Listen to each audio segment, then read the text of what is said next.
Iran और America के दरमियान हालिया कशीदगी कम करने के लिए सिफारती कोशिशों में नुमायां तेजी आ गई है। खासतौर पर स्ट्रेट ऑफ हुर्मुज़ से मुतालिक मुमकिन मुआहदे की उम्मीद पहले से कहीं ज़्यादा दिखाई दे रही है। इस उम्मीद में बैनुल-अक़वामी मार्केट में ब्रेंट क्रूड की कीमत भी $80 फी बैरल से नीचे आ गई है। और आज ईरान ने भी इस बात की तस्दीक कर दी है कि स्ट्रेट ऑफ हुर्मुज़ से मुतालिक ओमान के साथ तिजारती जहाज़ों के लिए मुजव्वज़ा महफूज बहरी रास्ते की कोऑर्डिनेशन पर इत्तफाक हो गया है, जबकि दोनों ममालिक मुश्तरका एलामिये को हतमी शक्ल दे रहे हैं। इस हवाले से आज ईरान की वज़ारत ख़ारजा के तर्जुमान इस्माइल बक़ाई ने मीडिया से बात करते हुए कहा है कि अगर किसी तीसरे फरीक ने इस अमल में रुकावट न डाली तो दोनों ममालिक के दरमियान तय पाने वाले अहम निकात और इत्तफाक राय पर मबनी मुश्तरका एलामिया अभी ज़ेर गौर है और उसे हतमी शक्ल दी जा रही है। उन्होंने मज़ीद बताया कि ईरान और ओमान के दरमियान गुज़िश्ता 2 माह से मुज़ाकरात जारी हैं, जिनमें मुजव्वज़ा बहरी रास्ते के तकनीकी, कानूनी, सिक्योरिटी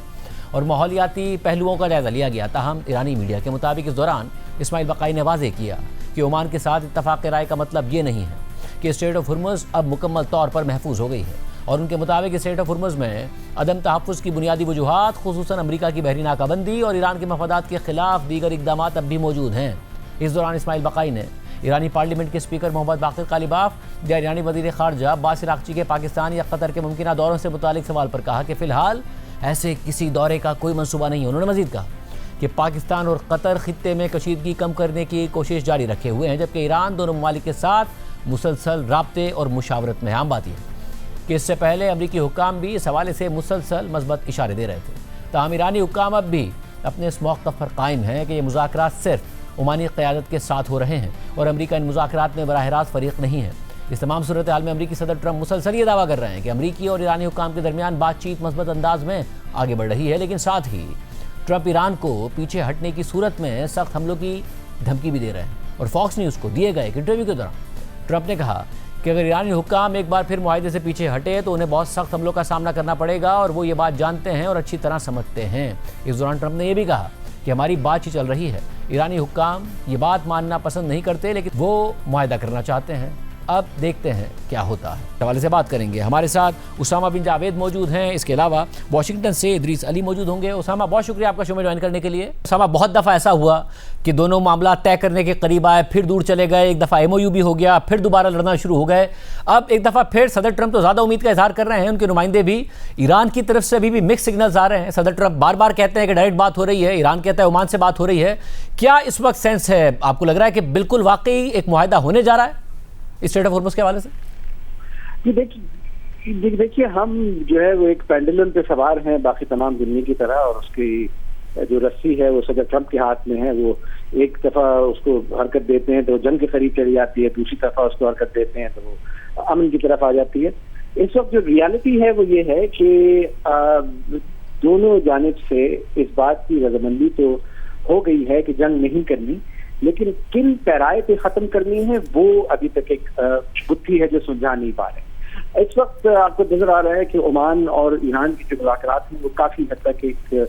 हतमी नतीजे की तरफ जा रहे हैं, जिसमें ईरान की ख्वाहिश यही है कि उसके पास आने वाले हर ट्रैफिक पर वो नजर रख सके, लेकिन अमेरिका के लिए ये काबिल कबूल नहीं। और हम ये देख रहे हैं कि इस वक्त भी अमेरिका की तरफ से जो आपने अभी पिछले गुज़श्ता 2-4 रोज में ईरानी बयान देखे तो उसमें है कि हम ओमान से तो बहुत सारी चीजें तय बात कर चुके हैं, लेकिन हम अमेरिका के बारे में कुछ नहीं कर सकते क्योंकि वो अभी तक रख नहीं डाल रहा है। तो अभी भी नजर ये आता है कि यकीनन, और इसमें एक बहुत अहम नुकता जो है वो ये है कि आपको पहली दफा ये देखने को मिला है कि सऊदी फरमारवा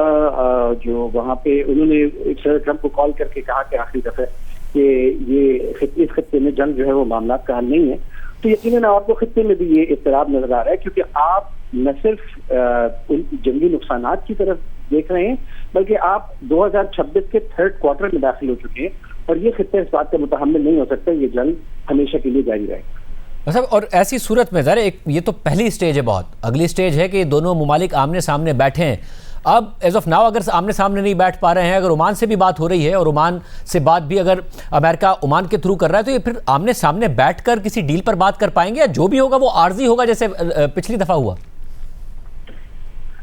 जी, मेरा ख्याल है कि इस वक्त जो है वो पूरी कोशिश यही है कि आर्जी तौर पर ही सही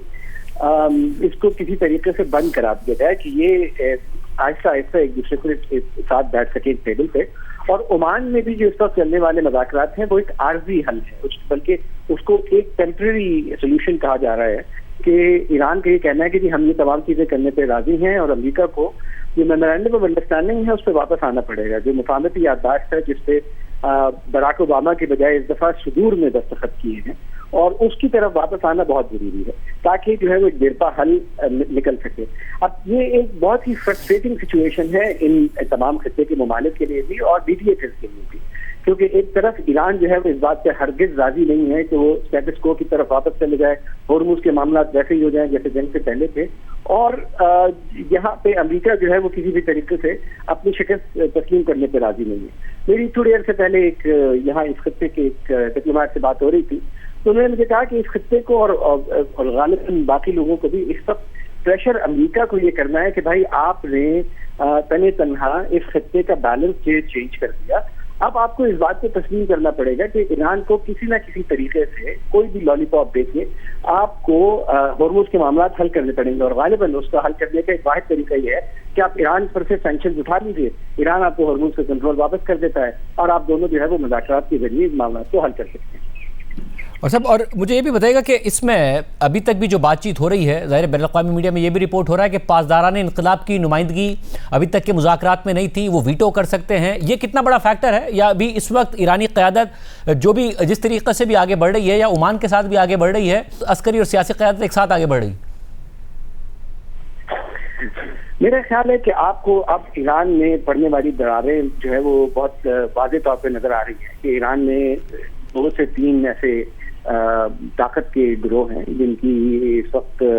बातचीत सुनी जा रही है। सबसे ताकतवर आवाज जो है वह पासदारान की है, उसके बाद आपको वज़ारत खारजा नजर आती है, और फिर ज़ाहिर है ईरानी सदर का भी एक अमल दखल है। तो ये जो मल्टी डायमेंशनल पावर स्ट्रक्चर है, ये तो ईरान की जो एक बुनियादी पावर स्ट्रगल है उसका हिस्सा है, और ये इसराइल की बड़ी कामयाब स्ट्रैटेजी रही है कि उन्होंने वहाँ पे जितने ऐसे लोग थे जो मज़ाकरात कर सकते थे, जो दूरदर्श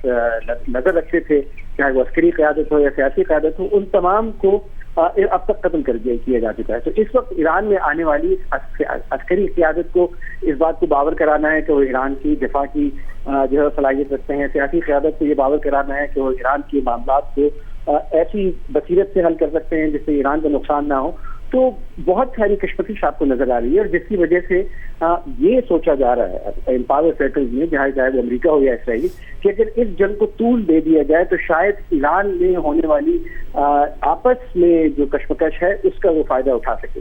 उसकी फ्लिप साइड ये है कि जितनी देर आप ईरान का इंतजार करेंगे कि ईरान में खलफशार पैदा हो, उतने ही अरसे में इस पूरे खित्ते में बशमूल खलीजी ममालिक के एक खलफशार का खतरा है, क्योंकि ये रियासतें अपने लोगों को, अपने मुल्क में रहने वालों को हमेशा के लिए बगैर इनपुट के, बगैर तेल और गैस बेचे हुए लोगों को खुश नहीं रख सकते।